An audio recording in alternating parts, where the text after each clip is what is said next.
Lisa White is suing business owner Susan York for the cost to repair her vehicle. Entirely on medical research and humanitarian efforts.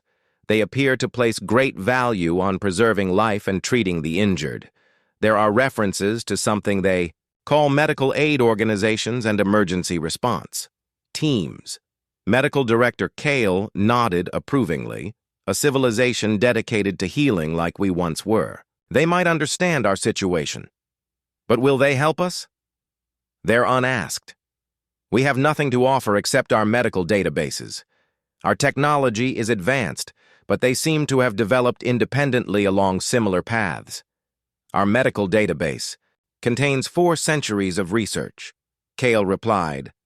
Our techniques for cellular regeneration, our treatment protocols for rare diseases, our surgical methods. This knowledge could benefit any species interested in preserving life. Thronon stood and walked to the center of the chamber. The weight of his entire species' survival rested on his next decision. The Kruger Empire would show no mercy. Their pattern was always the same. Destroy all resistance, enslave the survivors, and strip the conquered worlds of all resources. Open a channel to deep space. Broadcast on all frequencies that might reach this Earth. The communication systems activated.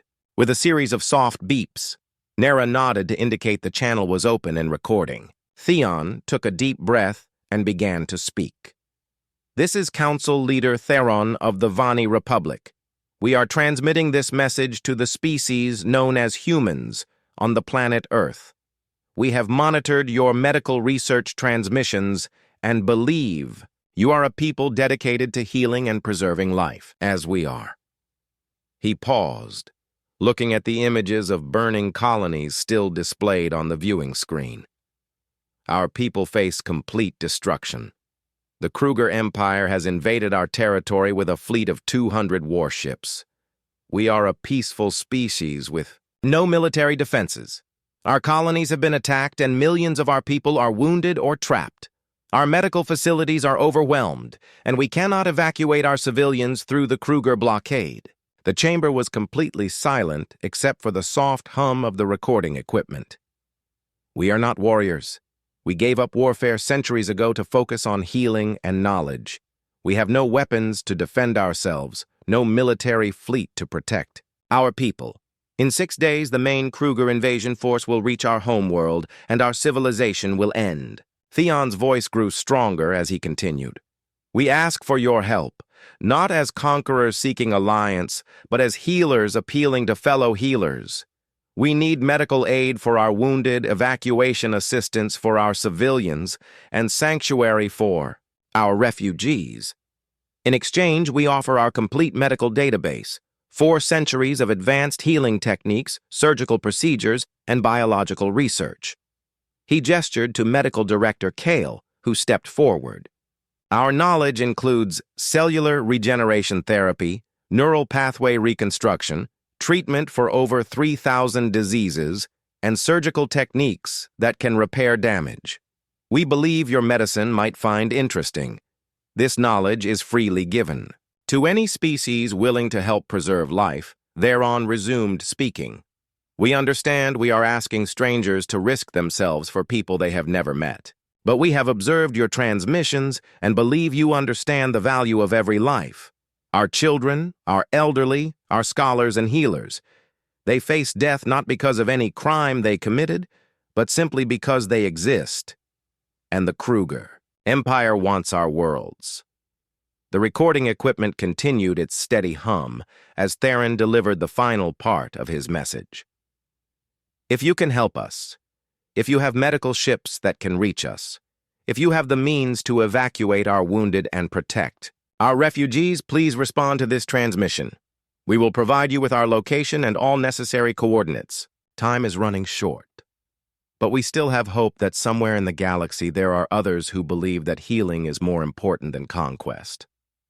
He paused one final time, looking around the chamber at his advisors and staff. This is Council. Leader Theron of the Vali Republic, transmitting from the planet Vani Prime. We await your response. Nara ended the recording and began the process of broadcasting the message toward Earth. The transmission would take time to reach its destination, and any response would take just as long to return. Theon sat back in his chair and waited. Around him, his people continued their desperate preparations for an invasion they could not stop. But for the first time in weeks, he felt something other than despair. Somewhere in the galaxy, there might be someone willing to help. The alarm bells echoed through the corridors of the Deep Space Monitoring Station orbiting Mars. Director Hayes ran down the hallway, his coffee mug forgotten on his desk, as technicians rushed past him carrying data tablets and equipment diagnostics. "What do we have, Roberts?" Hayes asked breathlessly as he entered the main control room. Senior Technician Roberts looked up from his console, his face pale. "Sir, you need to see this. We received a transmission from deep space 47 minutes ago. It's not from any human colony or ship." Hayes moved to the main display screen where the audio waveform of the alien message was visible. "Play it." The voice of Council Leader Theron filled the control room. Hayes listened in complete silence as the alien leader described his people's desperate situation, their peaceful nature, and their request for medical assistance. When the message ended, the room remained quiet for several long seconds. "How long until this reaches Earth Command?" Hayes asked. "Already sent, sir. High-priority transmission. They should have it within the hour." Hayes nodded slowly. First contact with an alien species, and it was a call for help.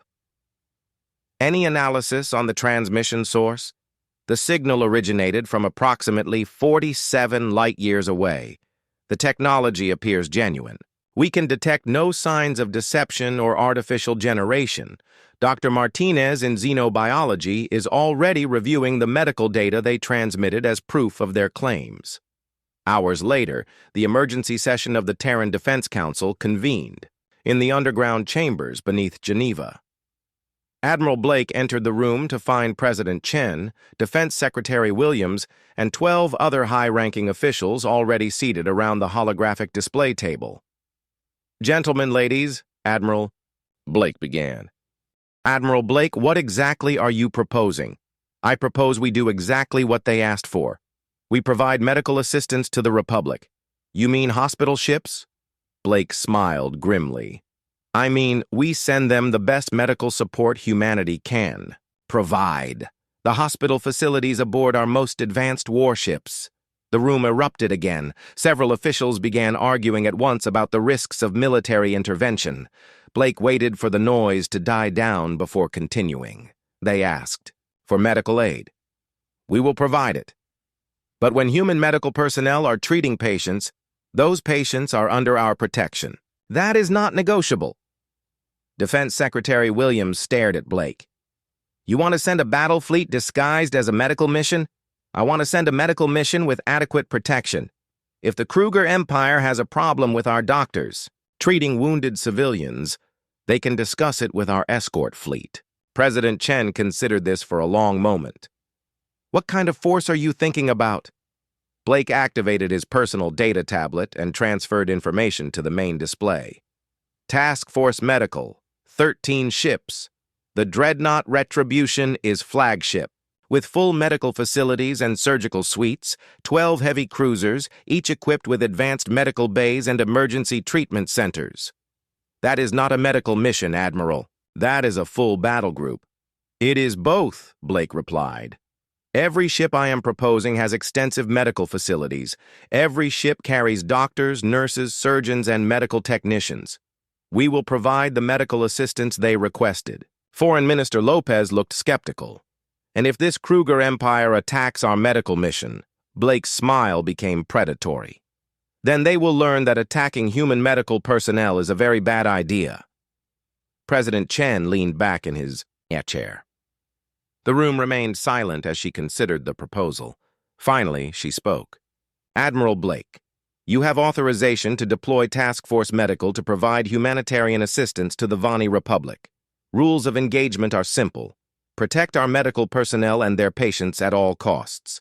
"Understood, Madam President." 2 hours later, Admiral Blake stood on the bridge of the dreadnought Retribution as it prepared for departure from Luna Naval Base. Captain Morris approached with a data tablet containing their final orders. "Sir, the medical teams are reporting. Full readiness. Dr. Park confirms that all surgical suites are operational and medical supplies are loaded." Blake nodded. "Weapon status. All systems operational. Admiral, the fleet is ready for immediate hyperspace jump." Blake looked out at the stars through the bridge viewport. Somewhere out there, an alien species was facing extinction while waiting for help that might never come. But help was coming, and it was coming with enough firepower to level planets, if necessary. "Captain Morris, transmit to all ships in the task force. This is a medical mission. Our job is to save lives and protect the innocent. We will do whatever is necessary to accomplish that mission." "Yes, sir." Blake turned to the navigation officer. "Set course for the Vani system. Maximum hyperspace velocity. Course laid in. Admiral, execute. Jump." The stars outside the viewport suddenly stretched into lines of light as the 13 ships of Task Force Medical entered hyperspace, carrying humanity's answer to the Volani Republic's desperate plea for help. The space around Volani Prime shimmered as 13 massive shapes dropped out of hyperspace. The human fleet materialized, in perfect formation between the planet and the approaching Kruger invasion force. Their arrival so precise that it seemed planned for months rather than days. On the bridge of the Kruger flagship Dominator, Admiral Voss stared at his tactical display in confusion. Unknown vessels had just appeared in his path, each one larger than his heavy cruisers and bristling with weapon systems he did not recognize. "Communications hail those ships immediately," Voss ordered. "Find out what species is stupid enough to interfere with a Kruger military operation." Meanwhile, on Vani Prime, the Planetary Defense Center erupted in activity as their sensors detected. The new arrivals. Council Leader Theron rushed to the main viewing screen, hope and fear wearing in his chest. "Are those the human ships?" he asked Communications Officer Nera. "Unknown, sir. The energy signatures do not match anything in our database, but they appeared exactly where the Kruger fleet was expected to arrive." Medical Director Kale studied the sensor readings. "Those are not medical vessels, Council Leader. Those are warships. Each one appears to be heavily armed." They felt his hope begin to crumble. Had another military empire arrived to claim space for themselves? Were his people about to be caught between two different sets of conquerors? The communication board lit up with an incoming transmission from the lead ship of the unknown fleet.